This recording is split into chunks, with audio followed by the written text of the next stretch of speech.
Hello there, we've got another unusual base on the workbench today. This is a Goodfellow base, built by Bernie Goodfellow before he went on to found GB bases. So it's got a quilted maple top on it and a walnut back. When it came to me, it had a super thick clear coat on, which had yellowed quite severely, and it also had quite a lot of damage. So I've taken all that off, sanded it, and now it's ready for the oil, which is what we're going to do in this video. So here's the neck. This is a 5-piece maple and wenge. You can see down here the serial number 26 it says, and it originally had threaded inserts in it, so these had to be removed, and then I filled these with maple dowels and epoxy.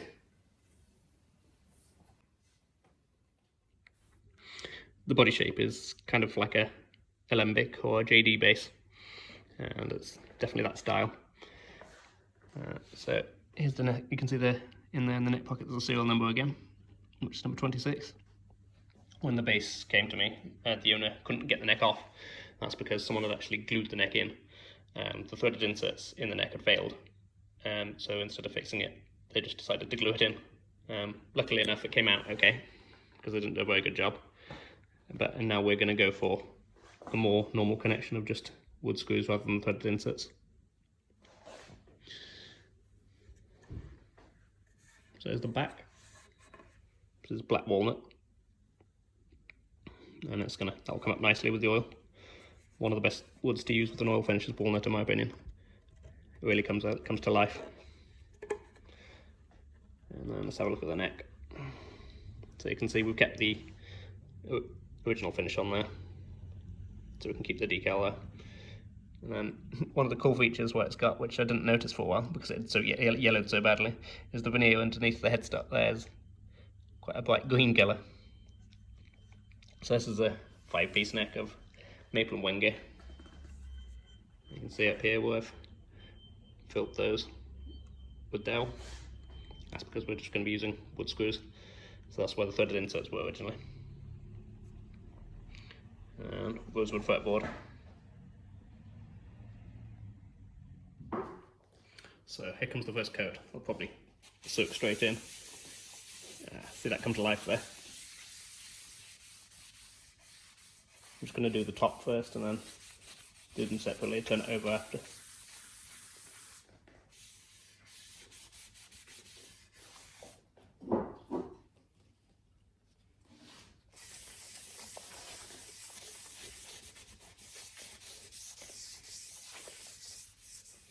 So much like the JD bases, this here had an insert which is going to go back in after, made of brass. And that's going to be the switch for this. We're actually changing all the electrics, and it's going to get Fishman Fluence pickups and preamp. So it's going to be, the old preamps back from this age aren't that good. So it's going to be a big improvement to it, and give it a modern twist, bring it up to date kind of thing.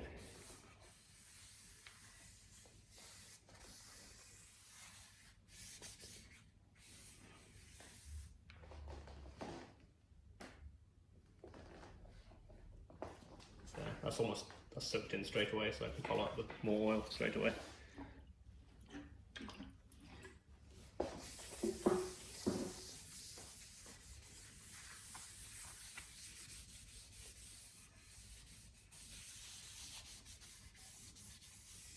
This is of course when it highlights any areas that need more sanding as well when you put the first coat on. So far it's not looking too bad. And then I'm going to do the first couple of coats just like this, let it soak in.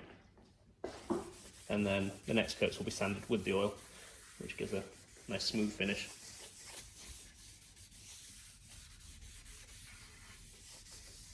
Just like to seal it with the first ones, let them soak in. Then the sanded in one comes after that.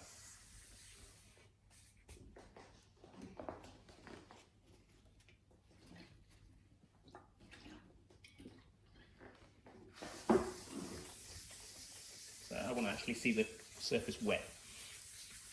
At the moment it's just soaking in.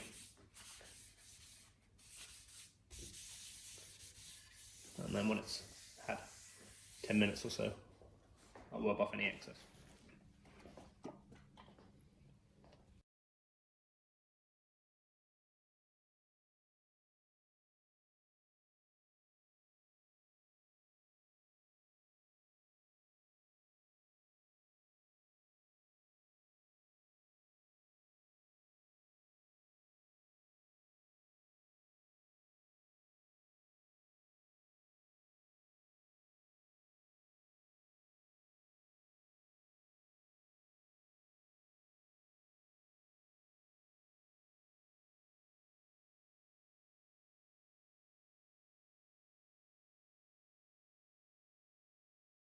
Then we're going to do the same on the neck.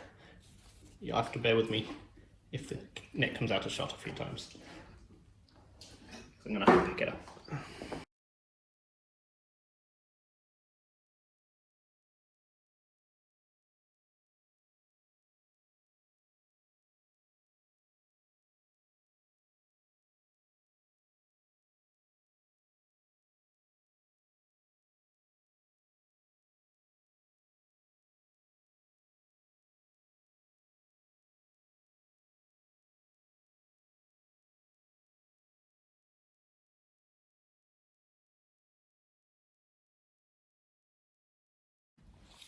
So now we're on the third coat. I've just flooded the surface with oil now, and now I'm going to wet sand with an eraser, an 800 sandpaper. This just makes it go super smooth.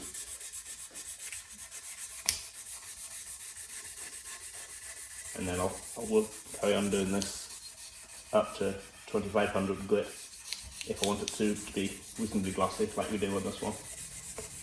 You get the fig will be lost if you go too matte for a second.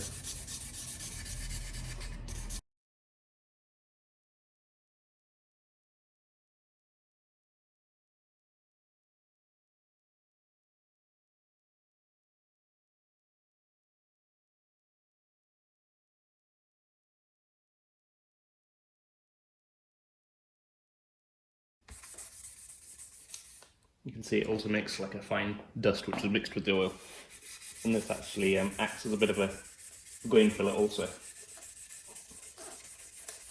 So any little gaps in between pores and stuff like that will also get filled like this, or at least make them less obvious.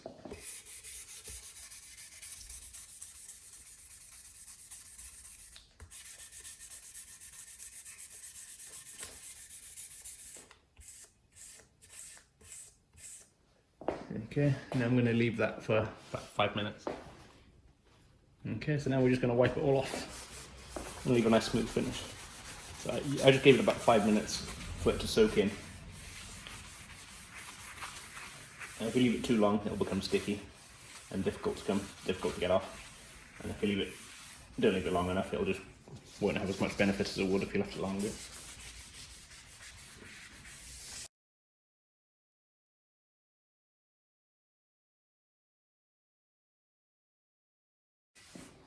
Okay, that's most of it off.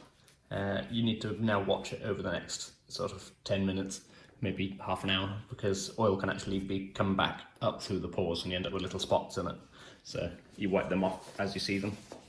So if you check it again in half an hour, something like that, that's best.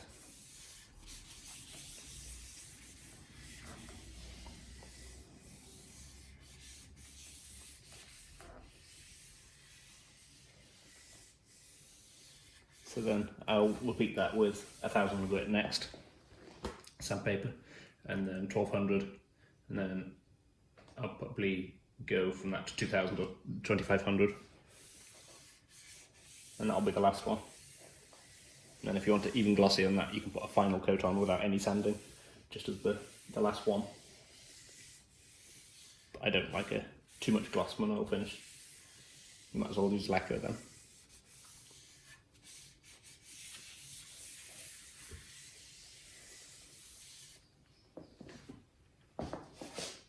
So now we're going to do the same to the neck. I've already put oil on again, so it's just a case of sanding it.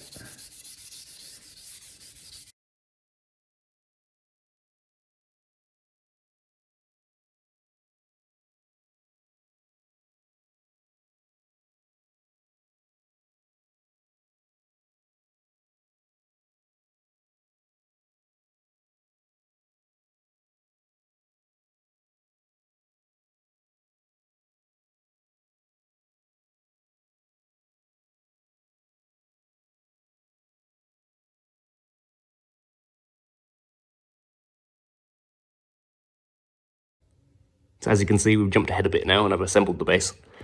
And I've installed the new Fishman Fluence pickups and the 2-band EQ it comes with. It has the same amount of controls as the bass originally had, which is quite lucky. So we've got the volume, balance, and bass and treble, and this one is the voices switch, which switches between an active sound, a passive sound, and the mid-cut or mid-sweep. And then I've also made these pickup surrounds here out of walnut, which matches the back of the bass. And up at the headstock end, we've kept the original poly on the face, but the neck had gone back to oil, but the poly has been given a satin look, so it ties in much better with the rest of it. So now I'm going to plug it in so you can hear what it sounds like.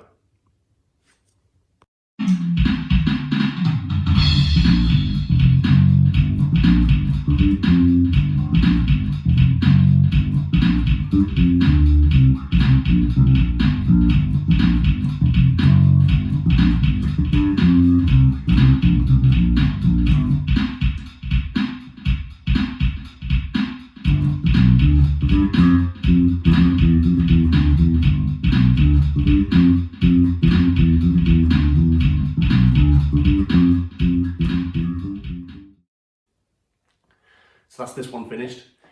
Please subscribe to see more content like this, and thank you very much for watching.